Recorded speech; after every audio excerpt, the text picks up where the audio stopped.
I feel like I don't have to work out now today because I had to pull these off and it was difficult. Yeah! Get up! Alright, so we've got the stock mufflers off. Now, you want to loosen the heat shield a little bit because there's going to be a little bit of friction there, and just that little bit makes it that much harder. There's also this bracket here that comes out, and this is where the upper muffler attaches. So you want to, what was easier for me was that I removed the lower muffler first, because that made it easier to access the bolt underneath here to unscrew the top one. And then you just have to work at it. It took me about, I don't know, 15 minutes to pull both of them off, and that's like straight of working hard. So if you're out of shape, it might take you a little longer. I'm not saying I'm in the greatest shape, but that was hard work. Whew. All right, let's get the Screamin' Eagles on there. So the nice thing about the Screamin' Eagles is that they come with this bolt welded into the bottom here. So I had to take the top off first because it was hard to access. There was a nut that was right underneath here that I could not access without taking that off very easily. So on the Screamin' Eagles, they've got that nut welded right on there, so a lot easier to deal with there.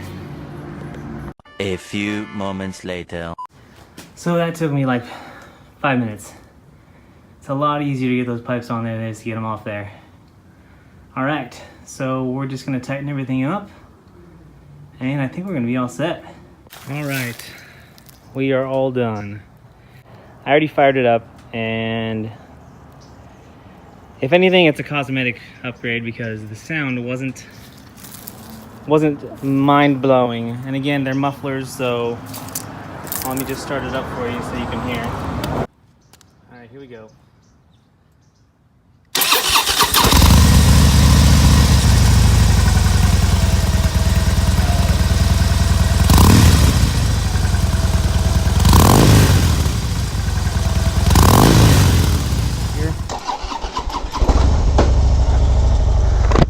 See if you can't tell the difference.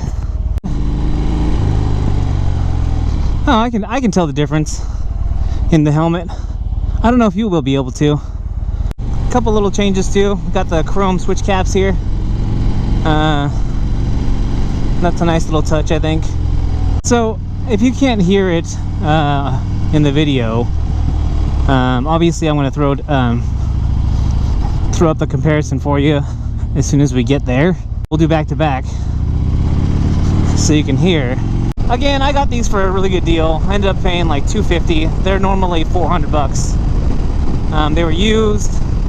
The blemishes on them are pretty much just like the surface scratches that you get from normal wear. So, I mean, for that, and also, I mean, they didn't come with bolts, but my stock pipe still had the bolts and the nuts there that I needed. So yeah, I mean, kind of a no-brainer on that one.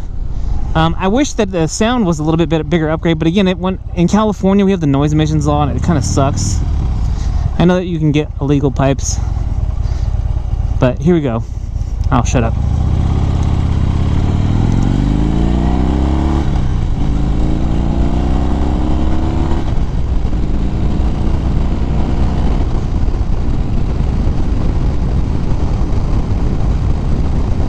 Yeah, see, when we're just cruising along here, I think it definitely sounds better.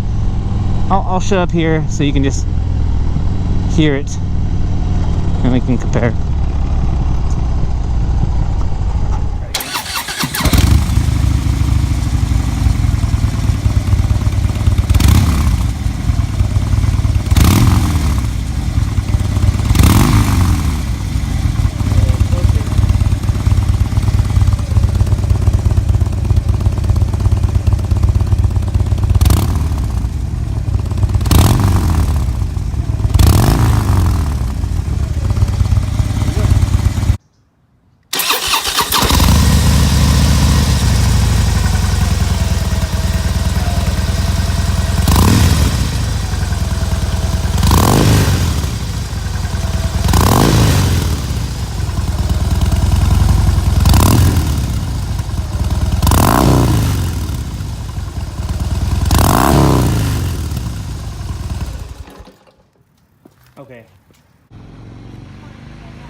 So I'm settling in to the noise that my exhaust pipes make.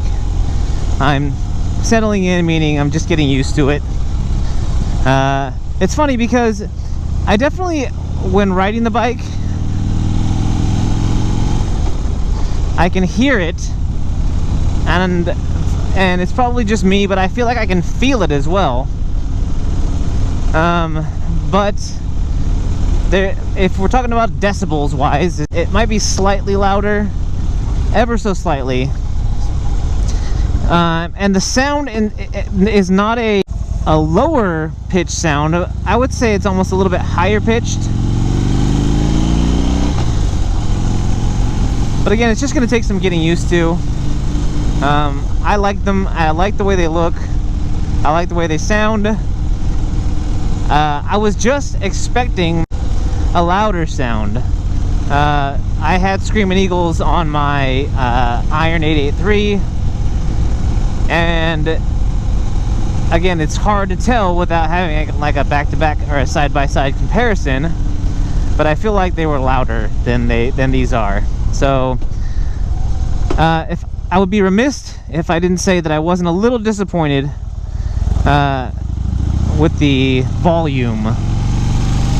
But again, we live in California, and at this point in my life, I don't want to test the powers that be and get pulled over for having illegal pipes. So we'll just stick with what is legal in the state of California, and we will move forward. Now, if we're talking aesthetic, purely aesthetic wise, I'm completely happy with what I got. They look great. The black exhaust tips go perfectly with my bike. So in that way, I'm completely happy.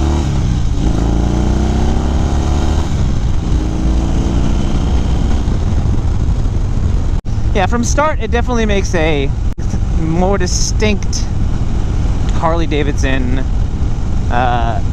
sound, and you definitely get more out of these than you did the stock pipes. But I'm starting to admire more of what the stock pipe sounded like and what you get when you buy a Fat Bob.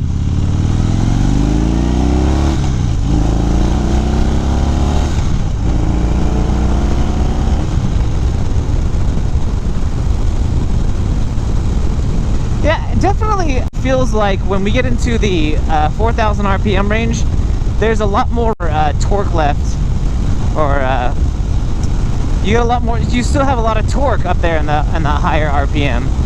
With the, I feel like maybe it's a combination of me swapping out my air filter because that thing was nasty, and in addition to these pipes, because these exhaust pipes are part of a stage 1 performance upgrade for the Fat Bob.